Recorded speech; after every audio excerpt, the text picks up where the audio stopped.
Conrad's relationship drama makes The Hills must-see TV. But Elsie says her romance with actor Kyle Howard will remain private.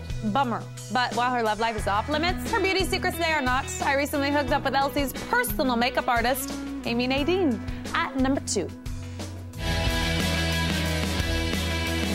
Well, Miss Amy Nadine, you are responsible for one of the freshest-faced, most loveliest, youthful faces in this town, Lauren Conrad. When you met her 2 years ago, what were her concerns? Main concerns are she has to have a liquid liner, no eyeshadow on the eye, lots of lashes. She loves the nude lip, matte, powder. That look that you just mentioned, her eyes. Yes.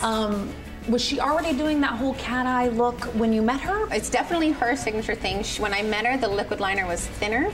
I've kind of gotten to get her to make it thicker and more dramatic and more winged out. And then a trick to that is the individual lashes, instead of putting them forward, I place them almost on their sides so that wings it out more to the sides and gives that cat eye look.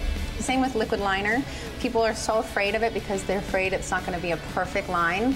If you, in your bathroom, and you just want to rest your elbow kind of on your toilet or on your counter and just get that steadiness with your elbow on something, then you'll have less chance of having it be jagged. So Emmy's 08, for example. Emmy's 08. What were you trying to kind of create for that red carpet look in particular? That look, I wanted to do her signature look with a little more drama. So instead of medium lashes, I used long lashes. I definitely bumped up the bronzing on the cheeks and gave her a nice apricot highlight on top of that. And then we went with her nude lip.